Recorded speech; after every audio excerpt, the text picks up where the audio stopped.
Good afternoon, everybody. My name is Adam Matamian. I am the City Zoning Administrator for today's Zoning Administrator meeting of Wednesday, October 23rd, 2025. I'm going to call the meeting to order at 3 p.m.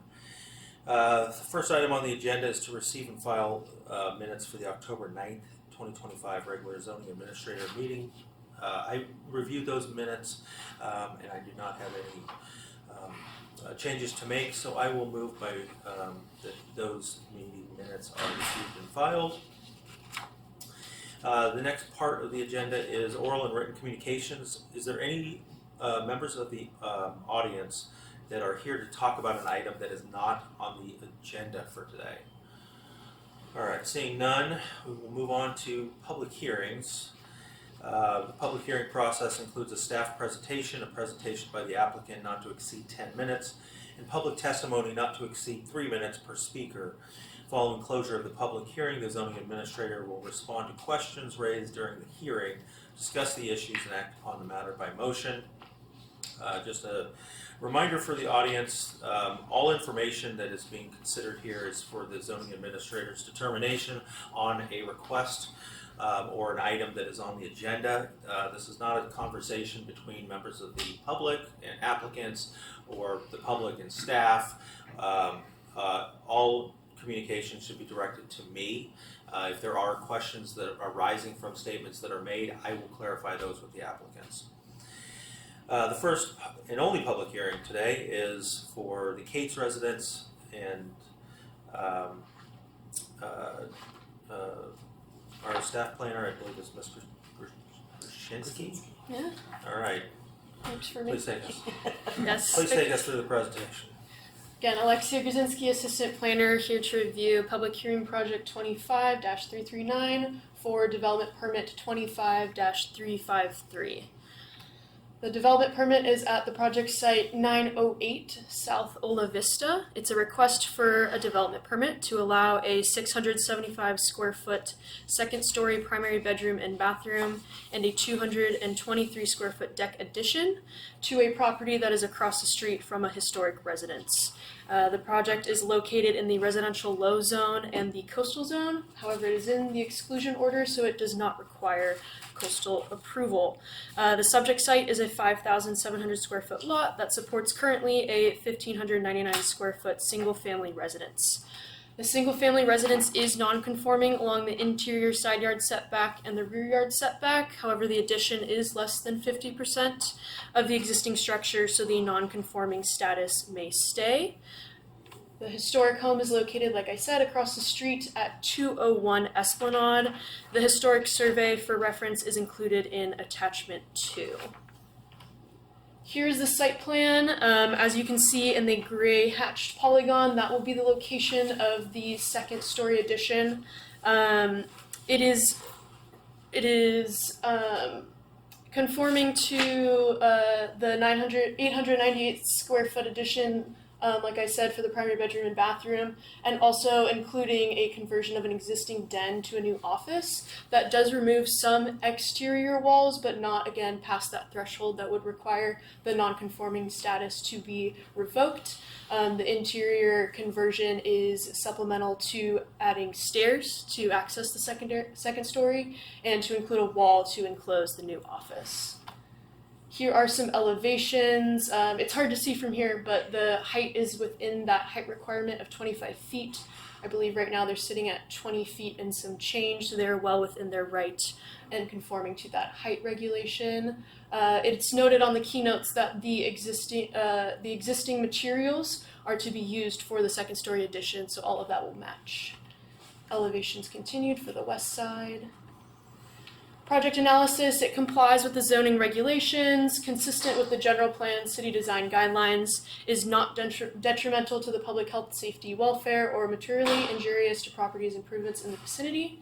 Project is in character and compatible with properties in the neighborhood, which do include existing two-story single-family homes, and it would have no negative impact on the historic structure as seen in the attached line of sight photos for attachment 4. There were some public comments received for this item. There were 2 public comments and one applicant comment as a rebuttal. They had expressed concern that the addition may have significant impacts to the historic structure. However, they were primarily concerned about the what was quoted, the illegal short-term lodging unit. That STLU is active and does have a permit number 0314869 that was approved in March 2015, and it is an immortized STLU. So those operations will cease to end in May 2026, and the property would not qualify for a short-term apartment rental, which designates a separate unit to be held for an on-site property manager, which they do not have. The property received 2 code complaints back in 2018, which was unsubstantiated, and 1 in 2020, which was closed related to STLU operations. And that would conclude my presentation. All right, thank you very much. Would the applicant like to make a presentation or provide any additional information beyond what staff provided? And I apologize. I don't know if I officially opened the public hearing, but we will incorporate all the statements made by staff since I announced this item from the agenda, incorporated. Okay. Would you like to? Sure. My wife, Catherine, whose last name is Kate, so my last name is different. Anyway, we've owned the property for a while. It was originally her parents' house, and when her parents passed away, she wrote this in her response email. But anyway, we had always thought we really liked the area, and I used to come down here as a kid and all that. So the notion that we could end up using it as a retirement, destination always was very attractive, and that we could keep it as a short-term rental seemed like a really nice thing, and it has been a good thing. And we've tried to stay, to get the permits and all that stuff, and had a management company. And we are definitely sorry if, to the extent anybody ever has been bothered by anything going on in the house. We were never informed of anything like that ourselves. And I inquired with the management company, who did not know anything about it either. But I mean, these things happen, and our short-term rental thing will be ending soon, and our plan is to make some improvements to the house, make it a little bigger, and then to move down from. We live in the Bay Area, and we're both working on our retirement thing, and we're excited about making it a beautiful place to live, and so we'll be part of the community, and look forward to meeting the neighbors and doing whatever we're going to do in retirement. So I don't know, I might have forgotten some things there, but I'm pleased that you seem to have looked at it, and at least technically it's within various limits and all that. And the house across the street really is beautiful, and I would hate to impinge upon that beauty in any way, but I don't think this will do that. But anyway, we're happy to be here, and it's a beautiful community. All right, thank you. Do we have any public comments from this item? Anybody here would like to speak to this item? Nope. All right. I will disclose that I did visit the property earlier this week. Drove by it, did not walk on it, just to clarify that. And I also did receive and review a few letters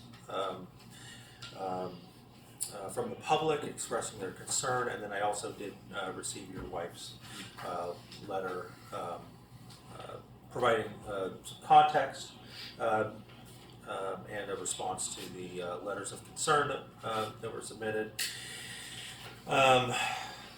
See if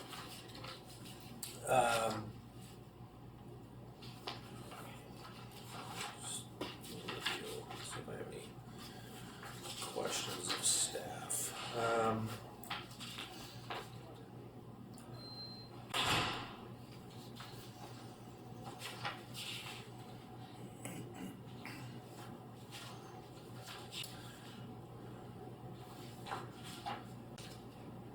Yeah, I don't recall actually any questions here. So I'm going to just close the public hearing. Actually, no, I'm going to keep it open. I do have one question for you.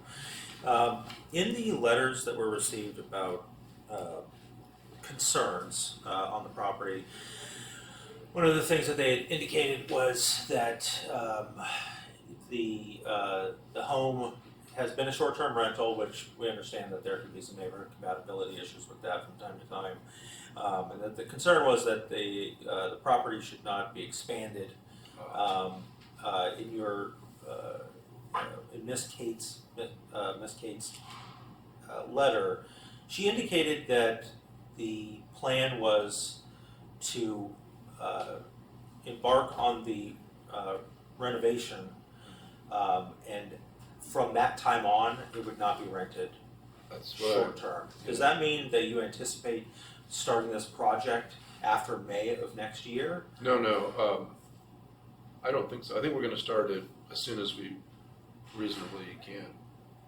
Okay. And so I think the short-term rentals may end pretty soon. I don't really know what the status is with the builders and all that, but we're moving along, this slowly but surely. This is one of the steps, and if they are ready to do it, we're going to start doing it. And then, so the short-term, I'll need to terminate the various reservations that are out there, which do extend, I think, I didn't look it up before I came, but usually they extend a couple of months or something, which is probably going to be consistent with the amount of time it takes to get the project going.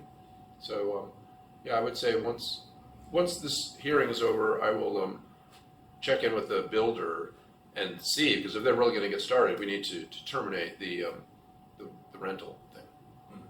So that's what we expect. Okay.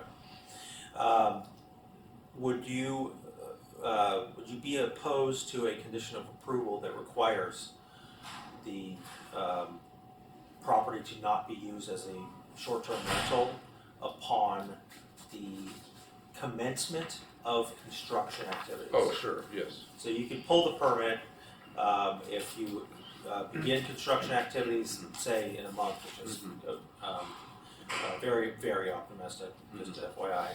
Yeah. If you start construction activities in a month, then that would end the ability to have short-term rentals. But if it took a little bit longer and you weren't able to commence construction activities until after May 2026, you would still have the ability to have short-term rentals on the property until then. Okay, but I thought we were going to have to be done with the short-term rentals regardless of this project in May. Yes. Yeah. So I'm asking about a condition of approval that I would add that says that once commencement of construction for this project begins, the property can no longer be used for short-term rentals. That's fine. Uh, Yeah, that's what we're. It seems to track what Yes. what Catherine said. We're not going to be having people renting while there's. Yeah. I would assume that that's probably a significant impact on the ability to rent. That would really generate the complaints. Yeah. So, Internally in that case. yes. Okay. As far as the project itself is concerned, just so I can clarify for the record, the reason that the zoning administrator is reviewing this is because the property abuts a historic property, or because it's non-conforming? Abuts the historic property. Okay, so the Yes. non-conforming status of the property will remain. You're not triggering enough new work Yes. to require that the non-conformities be addressed at this time. Correct. Is that correct? Okay. Yes. All right. So the issue at hand then is the potential impact on the historic property. Like I said, I visited the site. It is exceptionally difficult to find a place where this project's expansion to the existing home would have any visual impact on the historic property. This being across the street, there's not any publicly accessible area that is located in such a way that there would be a public view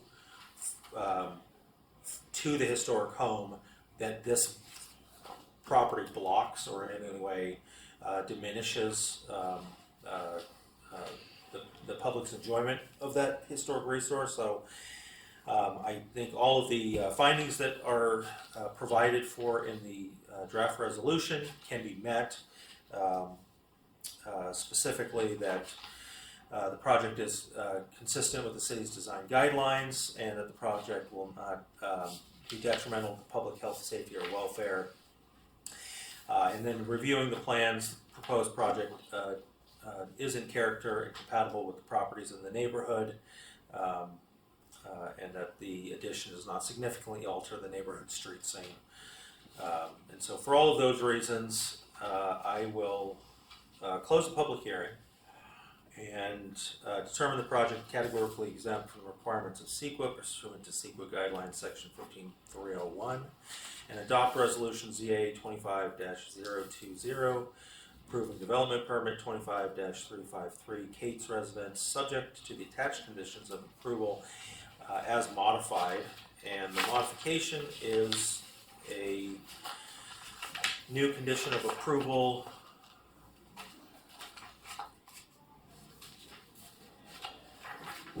4.16. This is under prior to issuance of building permits. Condition of approval 4.16 will state that the applicant, actually, you know what, I apologize. I don't want it to start before the issuance of building permits.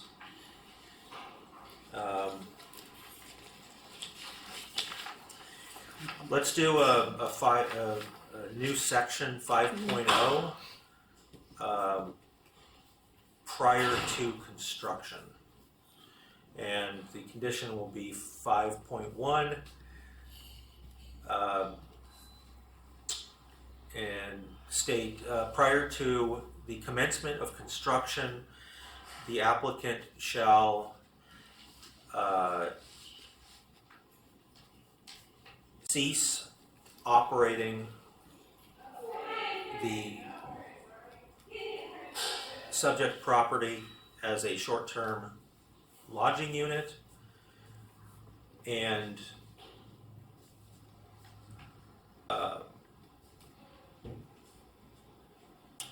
relinquish the existing short-term lodging unit permit. I'm sorry, operating license. Want to say anything if it occurs before May 2026? No, because that would cover the issues. Just so that before you begin the construction, relinquish the STLU operating license and cease the use of the property for vacation rentals. Right. And so if that occurs before May of 2026, then you'd be ending early. Yes. But if you don't start construction until after May of 2026, then you can continue to use your permit until the end. So To relinquish it, do we have to do something? I mean, do we send it, put it in the shredder? you would send an email to our business license specialist and request to close that permit out. Okay. Yeah. Okay, thanks. All right, and that's it. Congratulations. Oh. Thank you for investing your hard-earned money and making this city's properties more beautiful. Definitely hard. Yeah. We're excited. I'll be sending you an email and asking for, since there was a change to the condition, so it'll be one of these for you to sign, and then meanwhile, I'll be obtaining a signature once the document's updated. Okay. And I'll get that in your hands. Okay. And then just one note, there is a 10-day appeal period for the public to appeal, and then the city council always has the right to call up a zoning administrator item. And that appeal period ends when they receive and file the minutes of this meeting at their next meeting, which would be November 4th. Okay, okay, So we cannot issue a building permit before November 4th. okay. But you can submit for building permits ahead of time. We just can't final them. Oh, okay. Anyway, so things could still happen. is what Yeah. you're saying. Yeah. Okay, I understand. Okay, great. All Very right, good. Okay. thank you very much. Thank you, yeah. Thanks a lot. Hello, gentlemen, if you wouldn't mind Oh, sorry. getting closer.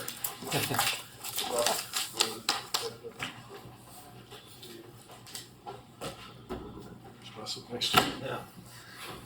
How are you? Thank you, Mr. Zoning Administrator. Okay, moving on through the agenda. We do, I'm sorry, we do have another item, it's the review of the tentative future agenda. Let me take a look at this real quick, give an updated one. All right, that is today. That's not us, not us, not us. Yeah, it's not there. Nothing.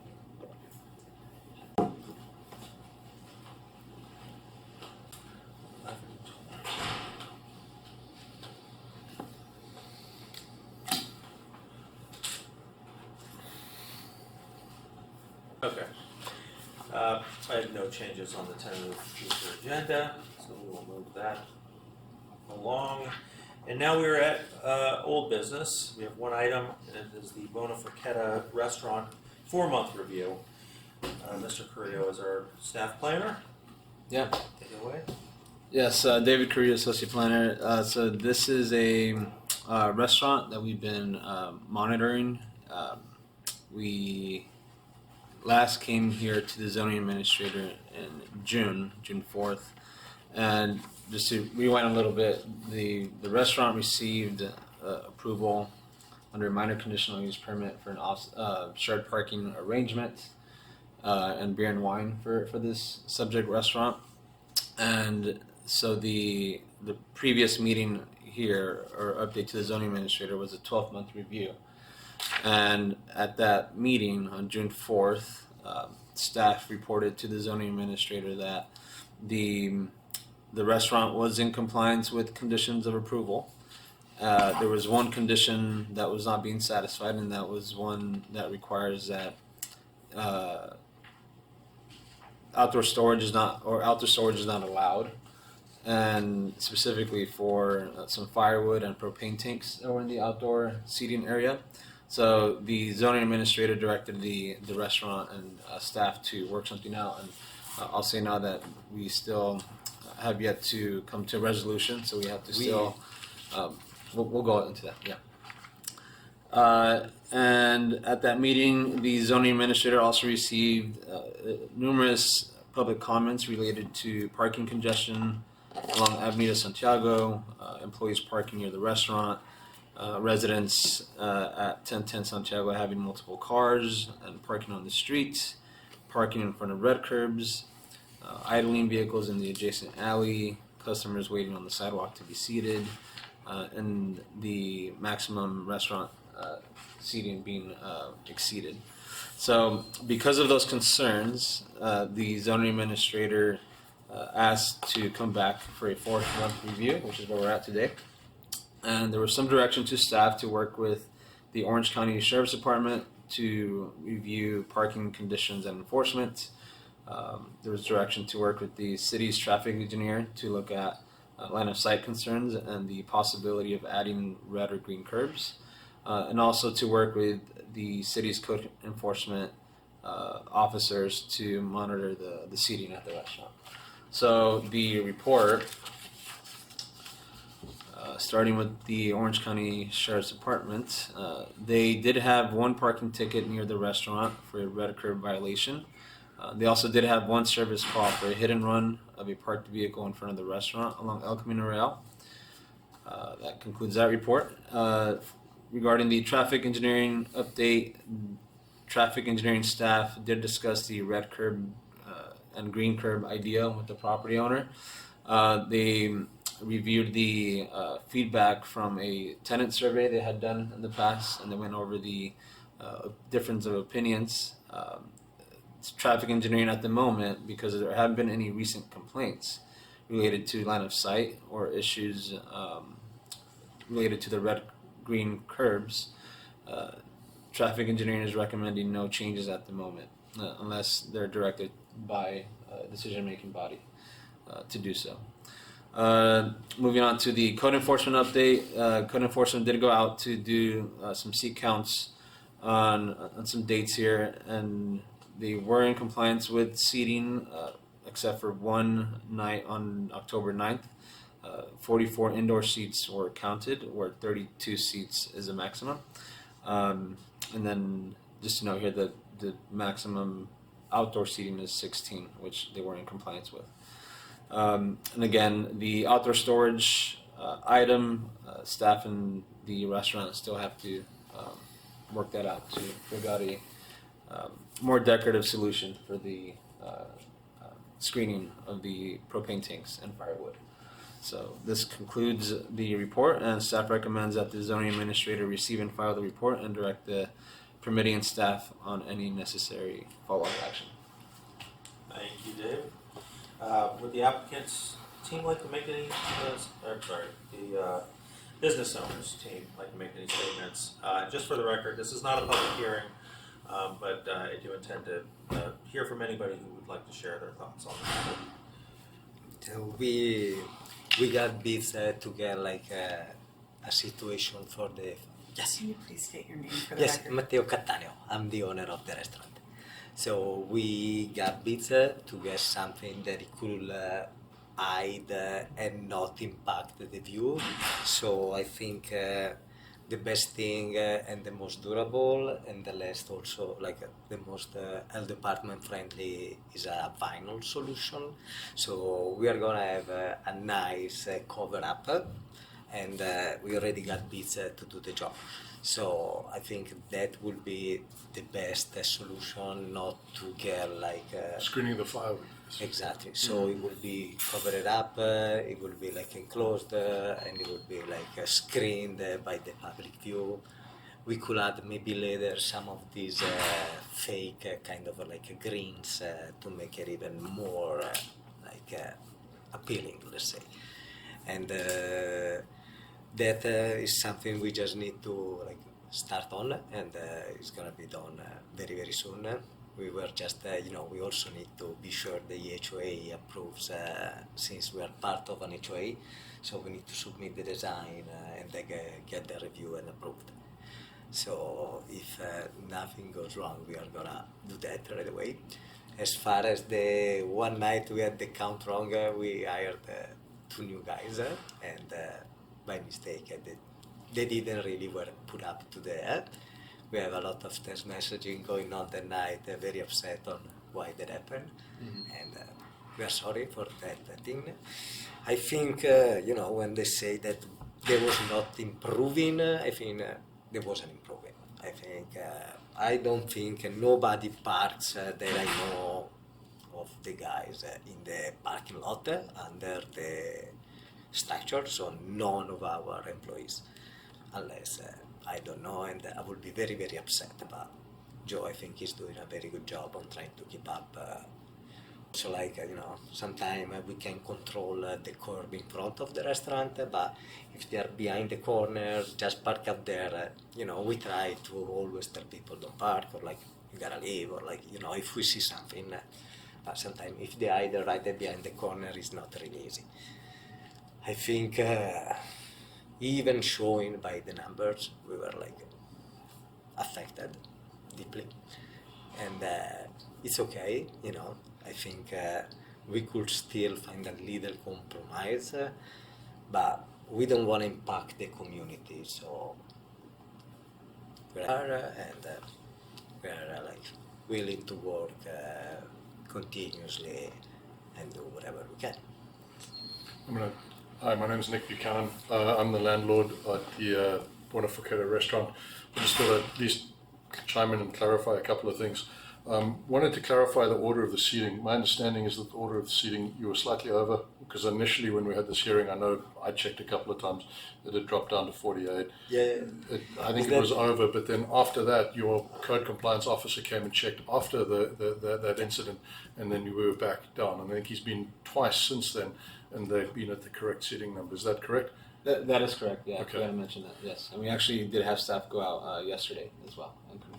Okay, so that was an infraction, and we've brought that back in. Sorry for that. Green curb. We did at one point ask. You brought it up. I wasn't sure it was going to come up in today's meeting, but there was a public hearing at a city council meeting where a number of people had requested that. I personally still think, and some of the folks, other businesses within the building still think that there's still some value potentially in doing a short green curb on either end of the block for those short-term people that are picking up things, because they are sometimes the ones that cause an infraction on the red curb, and I think they were the ones that were ticketed. But for better or worse, we have an outstanding pizza, and pizzas are oftentimes served to go, and so sometimes people will, as opposed to being thoughtful and drive around into the parking garage, sometimes they'll park on the corner. I'm happy for Orange County Sheriff's Department to ticket them, but sometimes when it's hot pizza, they don't want to walk further. So I'd be open to that. I know that wasn't for today's agenda. We try pretty hard to make sure that no residents park in the upper garage. I know who parks there and who doesn't park there. I will say that occasionally employees have parked there, but for the most part employees don't. But there's no prohibition from employees actually parking up there. The whole point of that upper parking garage is for the restaurant use, whether it's for visitors or employees. So I understand that there's public that have commented on that, but employees technically are allowed to park there, but residents are not. They park down below. There was a comment made about people having 3 cars. There are a couple of people that have 2 cars and a golf cart. They park in the guest parking, and we found creative ways to park them down in the lower level. They don't ever park in the upper level, to my knowledge. Maybe occasionally when they're grabbing a surfboard and clearing out of there, but that's very unusual. I guess my final comment, and this is something I made at the last point, I continue to applaud the fact that Mateo has done a pretty good job of embracing the locals, and this restaurant has been very popular with what I would call the neighborhood serving uses. In the city of San Clemente, we've got a lot of restaurants that are very popular, specifically down on Del Mar. Parking's a problem on Del Mar. If any of you want to go down there, and we talk about tearing down the library and building additional parking there, and we've got good restaurants there. This particular restaurant is one that is served well patronized by locals. We have a lot of people from the neighborhood that walk up there. Is there some overflow parking from time to time? I've been quoted as saying that that's not the case. I'll acknowledge that from time to time on busy nights it's successful, and people do probably park outside of the restaurant because it's popular. But I believe that the general plan designation that this particular restaurant is which is in the mixed use zone, the general plan language specifically calls out that we want to have active neighborhood, pedestrian-friendly neighborhood serving uses. And I think this restaurant has been this project specifically has been a catalyst for development in the area, and has led Shoreline Dental being built. We've got another restaurant going up in the old Top Tune side. I, for one, at least as a resident and a local down there, am excited about the fact that it's been successful. I think it would have been a shame if we had retail uses down there that weren't active and weren't generating good sales tax revenue for the city and weren't serving a cool amenity for the locals. So anyway, I wanted to conclude with that. I believe it's achieving exactly what the city set out to do as part of their general plan amendment when they changed it from neighborhood commercial only to mixed use. So, my name is Joe Pergola. I'm the general manager of the restaurant. I just want to clarify 2 things as well. One is the OC Sheriff's Department report on the hit and run incident in front of the restaurant. I was there when that happened. It was not a hit and run. There was a legally parked vehicle in front of the restaurant. It was struck by a passing car. All parties remained on the scene and gave statements to the sheriff. I just feel like hit and run infers a degree of lawlessness that was not the case. And also that I'm personally responsible for enforcing the employee parking in the upper parking, and it is strictly enforced during dinner. I think occasionally there are people that come and go during the day that visit us from other restaurants. They use that, but it's very slow during the day, and it's very convenient to park there. At 4:30 p.m., there are no employees in that lot. Flatly deny that ever happens because it's strictly enforced. All right. Thank you very much. Any members of the public that would like to speak on this? Okay. So a couple things. Last time this came Last time this came before the zoning administrator, we had given some direction and asked for another 4 months to see things move in that direction. So I just want to clarify a couple things. The outdoor storage issue, I know that has been in process. When is that going to be resolved? Because at this point, we are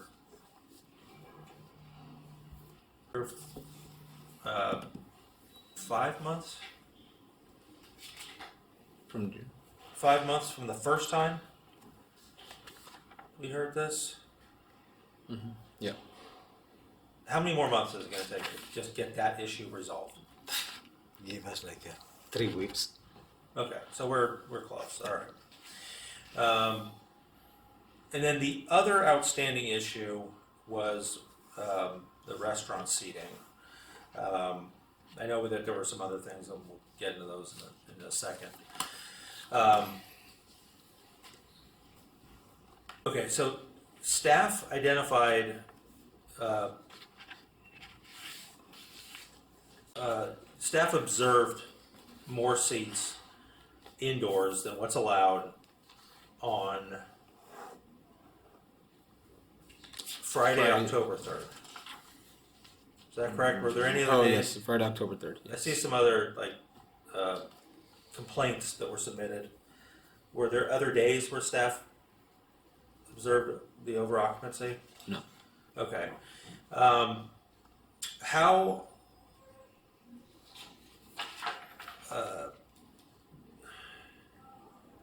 in a previous site visit that I had, there were stacks of chairs in the restaurant. The problem that day was like we have one table that he used as his office to sit. The guy took the table and they used that. So they didn't know there was not a table to use, but he still needs something to sit and write on his computer. So it's the first table next to all the computer, all the where we keep the camera stuff, the telephone, internet. So that table is like sitting area, is his office. We don't have an office there. So it's where he does interviews, where he does all the orders, scheduling, and by mistake, he was set it up one night. Okay, but why is there a stack of chairs? Are there still stacks of There chairs? there are stacks of chairs. You are correct. What are they needed They for? were. We just need to have somebody come and remove them. There's chairs there that we've used our delivery vehicles and things like that to come and remove things. Many tables were removed, many chairs were removed. Some things have been moved into the parking area, which isn't feasible. There's just some stuff at the restaurant that you're right, it could And be we I removed. think we'll just say we'll some- get the chairs out of there Yeah, within a week, and they'll be gone. And we'll have the right number Yeah. of chairs. Okay.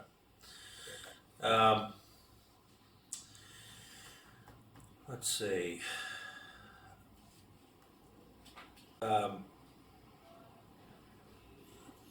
I appreciate you following up with traffic engineering and OCSD. I think the issues that the complaints are raising concerns about relate to parking on Santiago. There have been some comments made about the parking in front of the restaurant and the line of sight issue.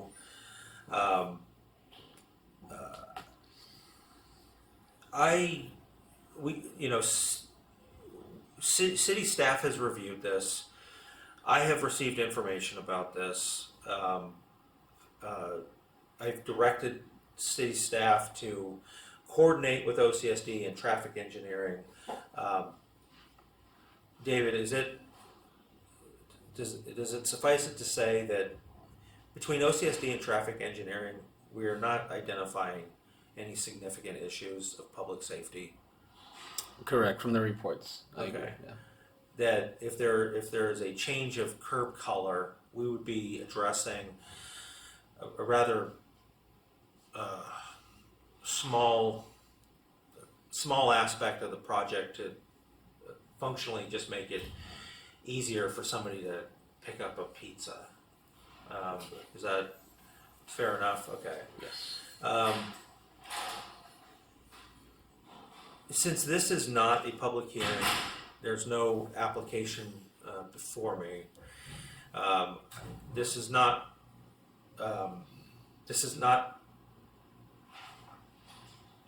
in the overall sense of the term. This is not a decision-making body right now because there's no decision to be made on an application. And so it would be improper at this time to direct staff to engage in an engineering, transportation engineering project to revise the color of the curbs or further look into transportation or traffic related aspects of the public right of way in this area. I think we have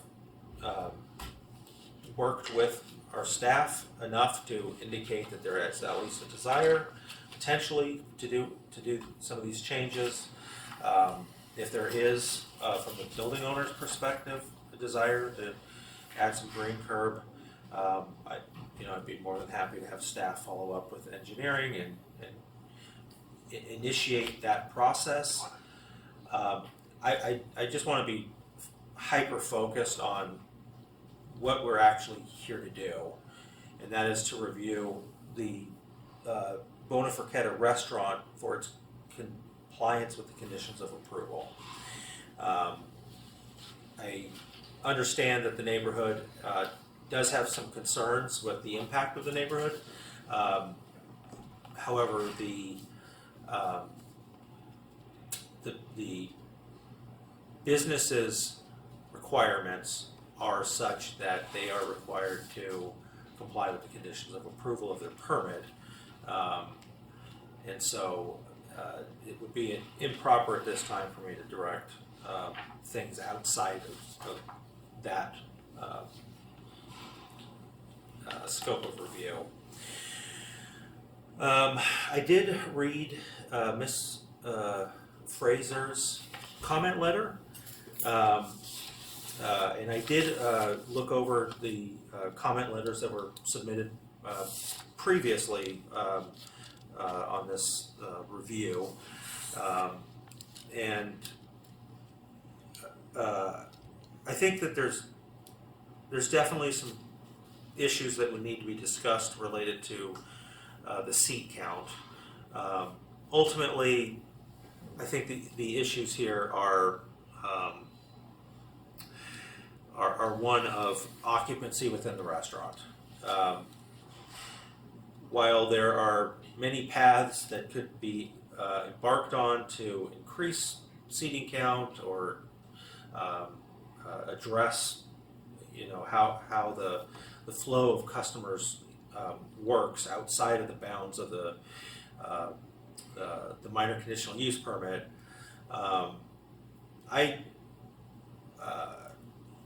those are not the scope of this discussion.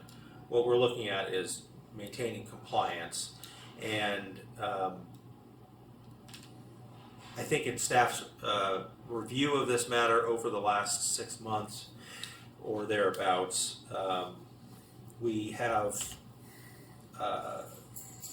identified concerns that relate to the intersection between a mixed-use zone and a residential zone that are highly consistent with the same types of concerns that we find along most of El Camino Real and other areas of the city where we have this similar type of,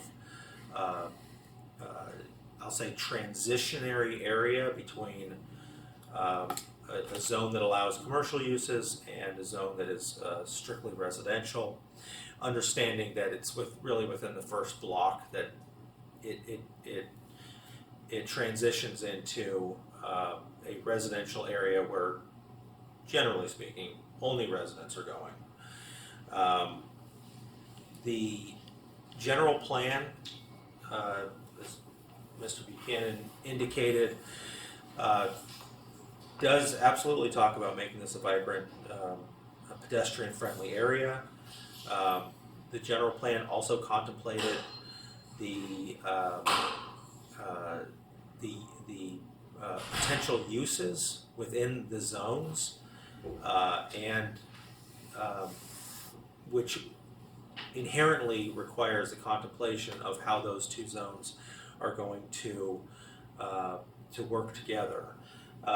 This was not the first time that the city had approved a mixed-use zone or a neighborhood commercial zone next to a residential zone, and so this was not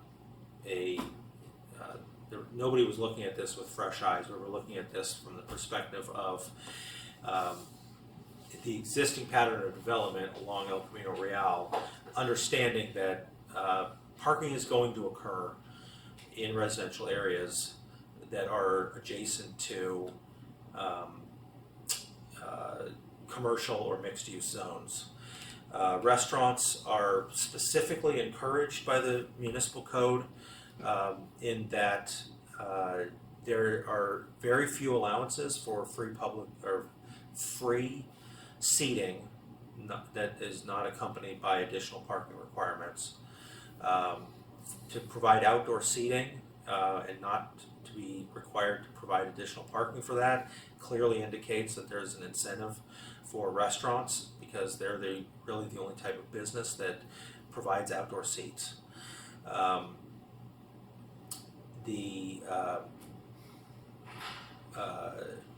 Over the last few months, it's been demonstrated that the parking garage for commercial customers is open when it needs to be open. And I think the business has demonstrated that they've done a good job in at least getting their employees to not park either in that garage or, to the extent feasible, not on the public street.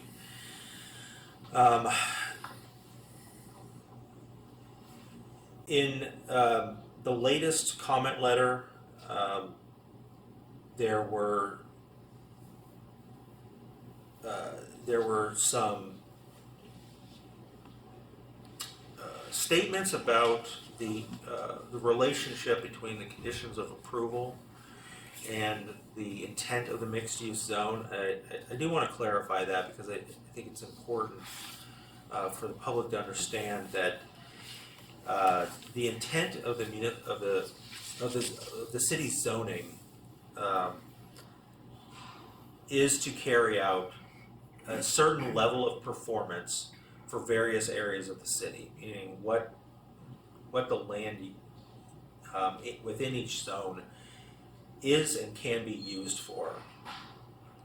Conditions of approval are designed to help ensure that projects meet the intent for those zones. There is not a condition of approval that restricts parking related to this business from being on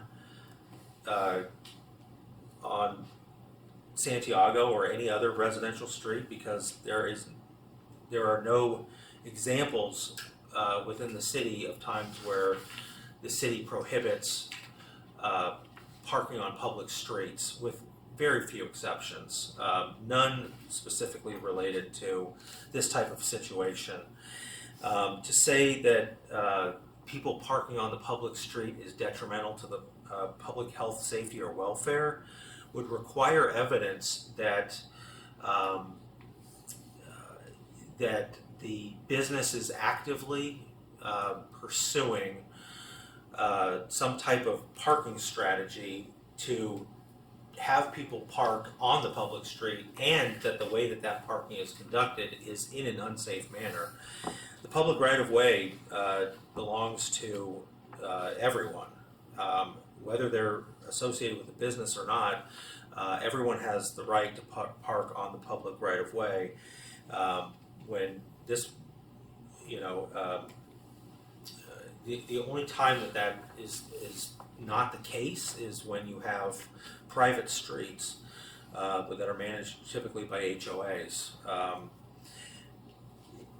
Elsewhere in the city, anybody can park on the public street, and I just want to be very clear that the public street and the parking in front of anybody's house is unfortunately not owned by those individual homeowners.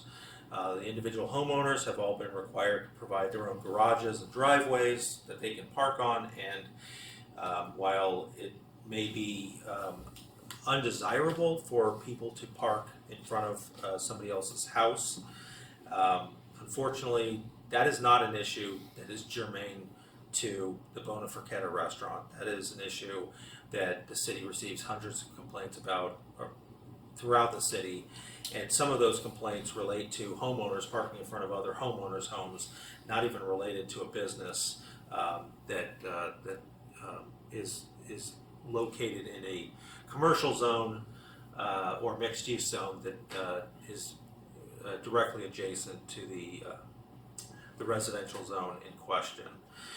Now, that's not to say that that there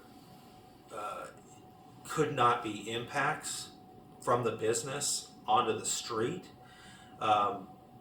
but the pursuant to the city's parking requirements, this business has been conditioned, or I should say the minor conditional use permit includes conditions of approval to limit the total occupancy so that the potential and anticipated parking impacts to adjacent residential streets are at such a level as what was contemplated in the general plan, and specifically the general plan EIR, to ensure that we do not have large impacts to the public health or safety.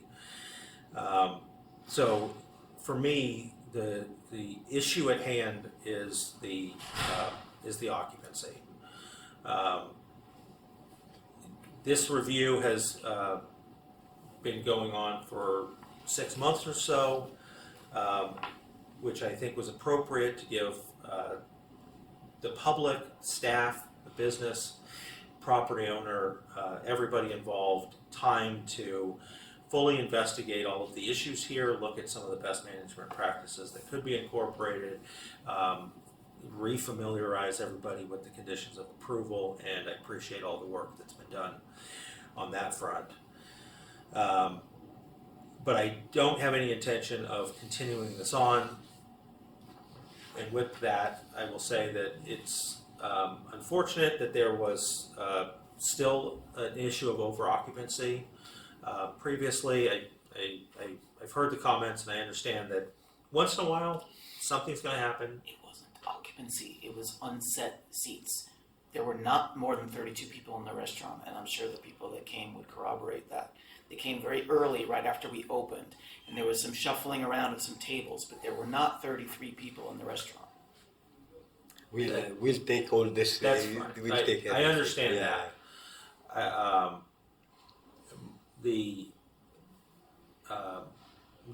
The issue is that this is a very hard thing to enforce. It requires a lot of staff time to go to businesses and constantly check. Code compliance is inherently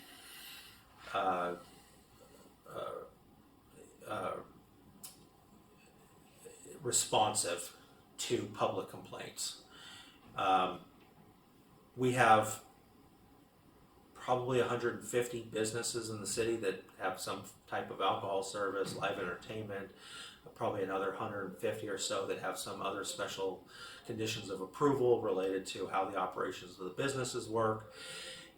Each one of those permits probably has somewhere between, depending on the age, 12 to 50 conditions of approval.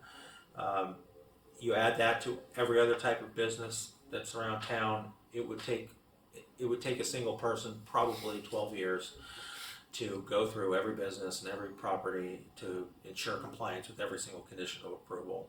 We do know that there have been issues related to the business stemming from complaints that were submitted by the public. While those complaints were not alleging a violation of the conditions specifically, like I said, there's an anticipated impact from all properties onto all other properties in the general area. That's just how cities operate. It's a concerted effort. It requires orchestration. Some of that orchestration requires a limitation on certain uses. So I don't have any desire to continue this and to have staff continue to do inspections to ensure compliance endlessly until some period of time.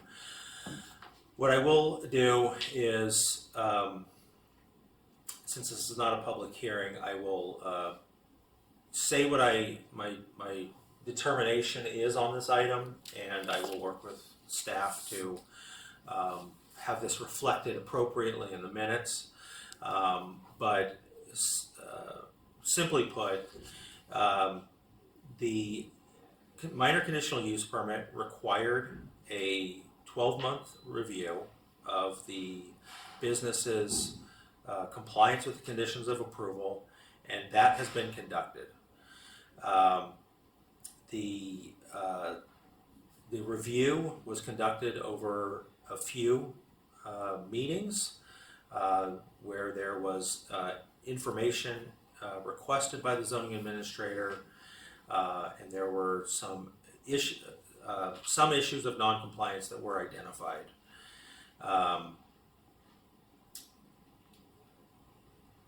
At the point that we're at now, there are still two issues that have been flagged since the last meeting. One of which is the storage, appropriately addressing the outdoor storage of the firewood and propane tanks. And I will say for that item, the business has 1 month to either obtain the correct permits for that or to remove it and put it somewhere unseen. After that time, code enforcement will be directed to just start issuing citations for the violation of that portion of the code. The other item is the seat count within the restaurant, and while I do appreciate the nuance that you brought up, that just because there are more seats in the restaurant doesn't mean that there's actually more than 32 customers at that time. I don't know. So what I will do is direct staff, code compliance staff, to include this business on their patrol list. We have multiple businesses throughout town that either have had issues or continue to have issues, or there are potentially anticipated issues, and they will go and they will review. And I will have them put it on the patrol list for 6 months. If 3 violations of the occupancy seating, let me rephrase that, of the seating allowance are observed and documented, either through a notice of violation or a citation, staff at that time will schedule this for a hearing in front of the public, in front of the city council, to determine if additional amendments are required or a potential revocation. I don't see that as really being possible, but I want to know that over the next 6 months, that if there are continuing issues, that everybody's clear on what the next steps will be. the municipal code allows for a process where a previously approved project can be referred to the city council for additional review. And that process will be initiated by staff, as I said, if 3 violations are observed as far as the seating is concerned. To avoid that, my recommendation would be get rid of all but 32 indoor seats and all but 16 outdoor seats. The 2 shall never come together. Those 16 seats can't be moved inside, and none of the 32 seats can be moved outside, right? The tables are not an issue. It looks weird when tables don't have chairs, so I think there's the market will regulate how many tables you have without chairs. But the stacks of indoor chairs need to be gone. And I will say, if you're going to be able to address the firewood storage within the next month, we should definitely be able to address the chairs within the next month, just to keep us from having too many differing deadlines. I'll give you a month to get rid of those chairs. We'll keep only like a few just in case of one break. I don't know, it happens I'm- and then they break us, so we'll I'm keep okay like with 3 or that. 4 I'm okay just with extra. that, but not in the seating area of the restaurant. Yeah, okay. If there are stacks of chairs, when code enforcement staff follow up on this, I will have conversations with them about whether that in and of itself is a violation, because there has been times where those chairs keep coming back, and at this point I don't want to see any additional chairs. May I ask for a clarification? No, I think you're done. There are chairs that we place in front of the restaurant on the sidewalk for people that are waiting for their tables. The gentleman that came So to do let's- code enforcement tried to include those chairs. And I'll I tried to cut convince I'll him. cut to the chase. Yeah. All business activity needs to be conducted in an enclosed building. That's what the code says. You have no approval to have an outdoor waiting area. Okay, thank you. So you can reallocate space inside, and you can have people stand on the sidewalk. But if you put stuff outside, that's a business activity that's now exterior. Needed to know that. Thank you. That's all right. You've got 16 though, because in the approval, there were seats shown out there. And so that is he's within the 16 outdoors, but that should count as part of his 16 seats. Because in that original approval there, we did show seats out there. But that was part of the 16. In the approval of the minor conditional use Yeah. permit, that there are seats in the front. Yeah, we showed seats on the tables out there. It's on private property, it's on the public right of way. Mm-hmm.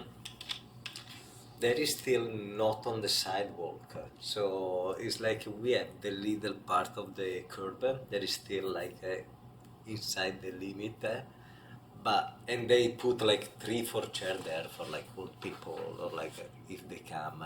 They are not on the sidewalk actually. They are still in the like. I don't want It's this to be a called the digression, saltillo but I think tile, as like, long as it's yeah. within your 16 count, that's part of your Yeah. 16 and you're done, Sorry, Adam. Sorry, Mr. Zoning Administrator. Oh, Why don't you just put those 4 seats on the patio and seat those customers? we Start cannot making money. serve over there. We don't have on that side. The ABC, since it is not fenced, doesn't allow us to serve. So that's why we have the hostess there, that we have the entrance there, and not from the patio. Okay. That's the reason why.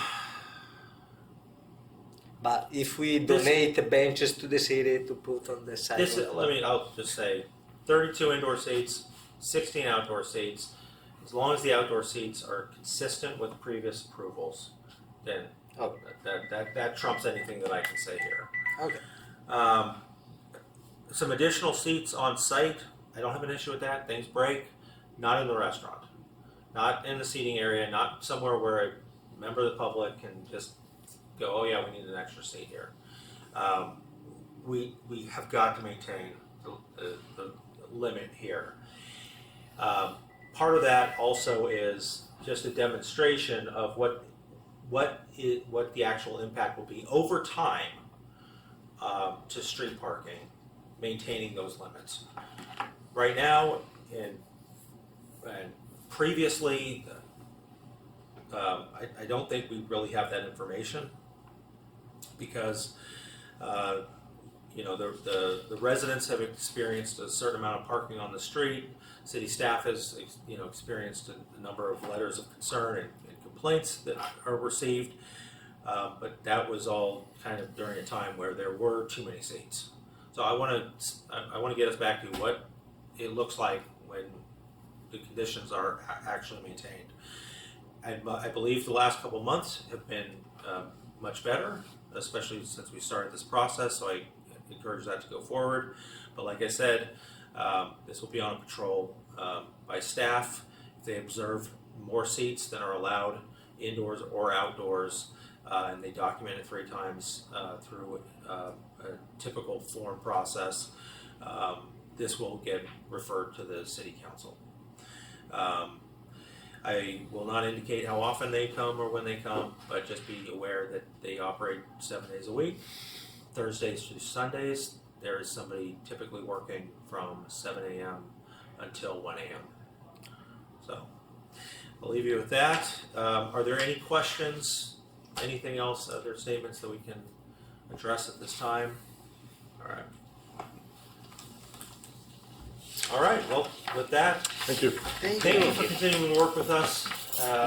You said, you done? No, No, it's still we've got recording. more. And I have to finish up an agenda, so Okay. we'll Thank just you wait so a couple much. minutes here, we'll take care of this. All right, that concludes today's zoning administrator meeting, so I will move to adjourn this meeting to the next regular meeting of the zoning administrator to be held at 3 p.m. on Thursday, November 6th.